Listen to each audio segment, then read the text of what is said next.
Hora número 4 de la materia Pentateuco 2. Vamos a estudiar acerca de eh, el sacrificio del holocausto de acuerdo a lo que nos dice Levítico capítulo 1 versículo 16. En este capítulo nosotros vamos a ir viendo los diferentes aspectos. Entonces, habíamos dicho que como bosquejo de Levítico, del capítulo 1 al 7 teníamos los sacrificios que son el holocausto, que lo vamos a ver ahora, la oblación, la ofrenda de paz, la ofrenda por el pecado, la ofrenda por la expiación, ¿no? Después tenemos del capítulo 8 al 10 los sacerdotes, las leyes civiles, del 11 al 22, y las fiestas del 23 al 25. Más o menos estas son el bosquejo. Con respecto al tema de los sacrificios, entonces habíamos dicho que hay el holocausto, la oblación, la ofrenda de paz, la ofrenda por el pecado y la expiación. Las ofrendas de sacrificio de expiación. ¿Para qué eran las ofrendas de sacrificio de expiación? Para el poder de expiación no estaba en la víctima del sacrificio, sino en Dios, a través de su gracia. Es decir, el oferente, el que venía, el pecador, traía un animal y la expiación no estaba contenida en el animal, sino en la gracia de Dios. Estas ofrendas tenían una única función, señalar a Dios como el único que expía los pecados. Solamente a Dios se podía presentar el animal y ese era el único que podía expiar el pecado. Tercero, Dios es el que provee la ofrenda que produce expiación, que es Jesús, ya en una aplicación a Jesús como ese Cordero perfecto. Lo que ninguna ofrenda podía realizar, Jesús lo consiguió en la cruz del Calvario. ¿Cuáles son los principios que nos enseña la palabra de Dios? Levítico 1:1 dice: el Señor llamó a Moisés desde la tienda del encuentro y él dijo lo siguiente: toda revelación parte del corazón de Dios, todo lo demás está de más. Dios tomó la iniciativa, lo llamó a Moisés y le llamó para instruirle. Segundo, cuando Dios habla, se debe escuchar para obedecer, porque Moisés hizo tal cual Dios le dijo.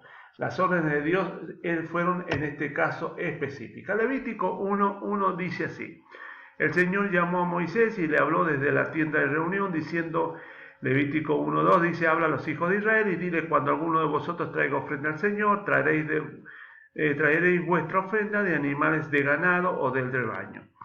Si su ofrenda es un holocausto del ganado, ofrecerá un macho sin defecto. Lo ofrecerá a la entrada de la tienda de reunión para que sea aceptado delante del Señor. Pondrá su mano sobre la cabeza del holocausto y le será aceptado para hacer expiación por él. Entonces degollará el novillo delante del Señor, y los sacerdotes, hijos de Aarón, ofrecerán la sangre y rociarán por todos los lados sobre el altar que está a la entrada de la tienda de reunión. Después desollará el holocausto y lo dividirá en sus piezas.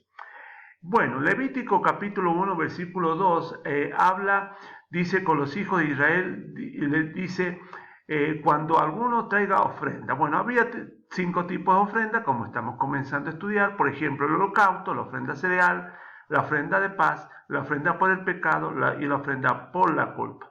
Nos enseña las expectativas de la obra de Cristo, de cómo obra Cristo en nosotros, de cómo nos gobierna y de cómo relacionarnos nosotros con el Señor Jesús. Entonces, reiterando, las ofrendas son el holocausto, la ofrenda de cereal, la ofrenda de paz, la ofrenda por el pecado y la ofrenda por la culpa. Acá tenemos un gráfico muy, muy interesante que nos muestra al pueblo de Israel, ¿no? Dice, Israel está cubierto con Cristo y escondido en Cristo. Y acá nos va a dar 2 tipos de ofrendas, ¿no? Generales, ¿no? La ofrenda por el pecado y la ofrenda por la culpa. Acá tenemos, por ejemplo, el holocausto, ¿no es cierto?, que el holocausto era una ofrenda que se ofrecía para juzgar el pecado, quitar el pecado de la persona. En realidad se expiaba el pecado y no se lo quitaba, sino que se lo escondía. La redención no quitaba el pecado, la expiación no quitaba el pecado, sino que lo escondía. También tenemos la ofrenda de cereal, la ofrenda de paz, y en estas ofrendas, ¿no? Tienen que ver con la ofrenda por el pecado y la ofrenda por la culpa, ¿no? Todo era consumido en fuego. Entonces, la perspectiva de Dios siempre ve la cubierta. La persona ofrecía un holocausto, que era un juicio perfecto. La ofrenda cereal, ya lo vamos a ver, era un hombre perfecto. La ofrenda de paz, una relación y unión con Dios y de paz perfecta. Y la ofrenda por el pecado y la ofrenda por la culpa, que era quitar de Israel todo lo que no es de Cristo, ¿no? Vamos a ver cada uno de estos, pero específicamente comenzamos por el holocausto. La ofrenda de holocausto, Kalil, significa todo lo que asciende completamente quemado. Eso es lo que significa holocausto. Es una de las 3 ofrendas de olor grato. Este es un término levítico, olor grato. Vamos a ver ese término de una forma regular en la materia. ¿Qué quiere decir? ¿Qué es lo que subía? El humo de esta ofrenda que ascendía a Dios era considerado como un olor suave o grato. Cuando el oferente traía el animal y lo ofrecía, el humo que salía era un humo agradable. Era un humo agradable al Señor. ¿Qué simbolizaba? Simbolizaba por parte del creyente la entera consagración sin que nada fuera retenido. ¿Por qué? Porque el holocausto se consumía completamente el animal. No se dejaba nada, se lo quemaba enteramente. Como había dicho anteriormente, no todas las ofrendas se consumían enteramente. 3 opciones de animales se podían ofrecer en el holocausto: las vacas, ovejas o cabras, y también las aves. Recuerden que esto está en relación con la consideración de Dios de ver que todo el mundo podía expiar sus pecados y que no dependía de la condición económica. ¿Cómo era el holocausto? Tenía que ser todo quemado y excepto la piel. Bien. El holocausto es el cuadro de un juicio perfecto, el final de la condenación y la destrucción e ira de Dios. En el holocausto era el juicio perfecto, ¿por qué? Porque el animal primero era degollado, era matado, tenía que derramarse la sangre sobre el altar y tenía que ser enteramente consumido. Y así el pecado fue juzgado en la cruz de Calvario por Jesús. Esta es la única ofrenda que era del todo quemada y ofrecida voluntariamente por una persona. Era una ofrenda voluntaria, ¿no? Era ofrecida todos los días en la mañana y en la tarde, ¿no? Había en el tabernáculo, en el santuario, en la tienda móvil, todo el día se ofrecían los holocaustos, en la mañana y en la tarde. Era una cubierta perfecta ante los ojos de Dios. Esto es importante, porque el holocausto no quitaba el pecado, pero sí ocultaba el pecado. Bien, el holocausto, los detalles. Levítico 1.3 dice: si el animal que ofrecen en holocausto es su ganado, tendrá que ser un toro sin defecto para que le sea aceptado. Deberá ofrecerlo en presencia del Señor a la entrada de la tienda del tabernáculo. El animal para el holocausto tenía que ser un macho, no podía ser una hembra. Segundo, tenía que ser sin defecto. La persona que lo ofrecía tenía que cerciorarse que fuera sin ninguna enfermedad. También es un cuadro de Cristo, un hombre, un macho que era perfecto, sin defecto en todo sentido. Bueno, lo que no dice acá esta placa es que el animal era el primogénito. El animal tenía que ser consagrado por el oferente. Bien. El holocausto, dice Levítico 1.4, dice: poniendo la mano sobre la cabeza del animal, así el animal será aceptado para obtener el perdón de sus pecados. Dios no acepta el sustituto en lugar de uno hasta que el individuo pone su mano sobre la cabeza del sacrificio. Quiere decir que la sustitución se completaba cuando el oferente ponía las manos sobre el animal. El pecador se identifica con el sacrificio, indicando que el animal era su sustituto. Habíamos dicho entonces que Jesús tomó en la cruz del Calvario ese lugar. dando Él se ofreció a sí mismo como sustituto, se propició, se ofreció para poder salvarnos. El ponerle las manos significaba la transferencia. Acuérdense de que cuando la persona le ponía las manos al animal, significaba que el animal le transfería el pecado. Uno puso sus pecados sobre la cabeza del sustituto. Bien, el holocausto, los detalles. Cristo llevó nuestros pecados, el Padre cargó en él el pecado de todos nosotros. Por eso el sacrificio del holocausto se era ofrecido diariamente, pero cuando vino Cristo ya no es necesario, porque Jesús ofreció un sacrificio. Perfecto. Dios no aplica el sacrificio de Cristo a la cuenta de un pecador hasta que el pecador se identifica con dicho sacrificio. Tiene que reconocer su necesidad de un sustituto que es pecador. Si no se identifica con Cristo, la obra del Señor no es aceptada para expiación suya.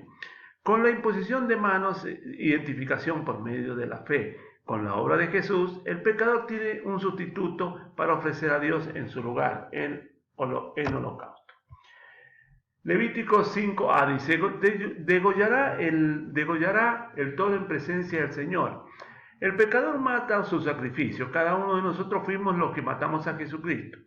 La crucifixión fue el plan de Dios y que el Padre derramó su ira sobre su Hijo. Y en este sentido el Padre lo hizo.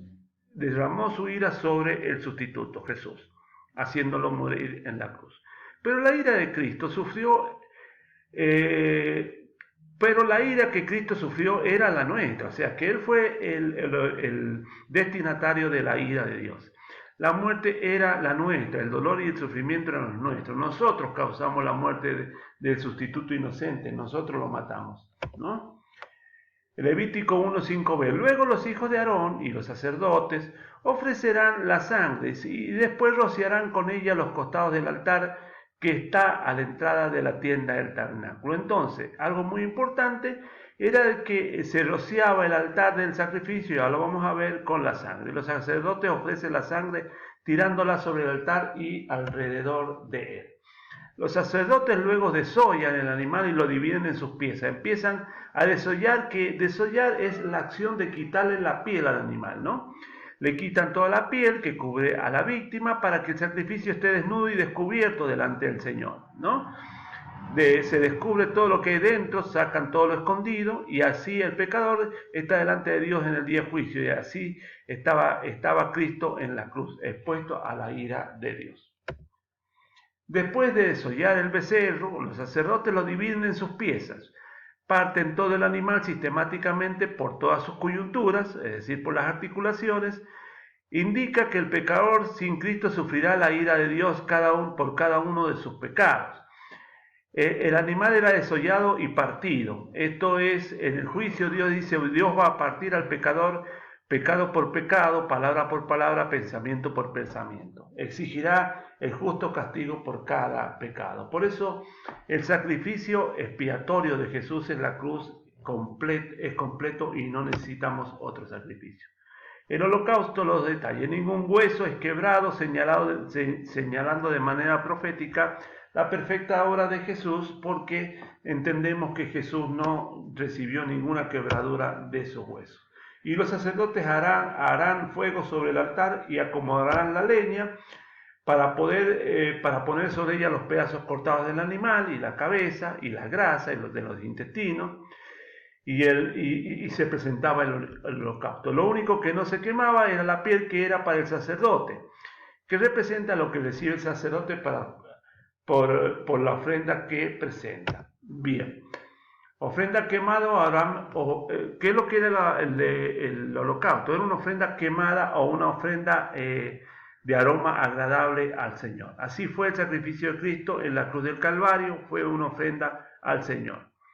¿Por qué olor grato para Dios? Porque era una ofrenda, la ofrenda puso a Dios propicio, estableciendo la paz entre los enemigos. Dios cambió su actitud cuando la ofrenda fue entregada. El holocausto aplacó la ira de Dios. El holocausto enseña que todos han sido juzgados, por eso no hay condenación para los que están en Cristo, ¿no? Bueno, estos sacrificios también tenían que repetirse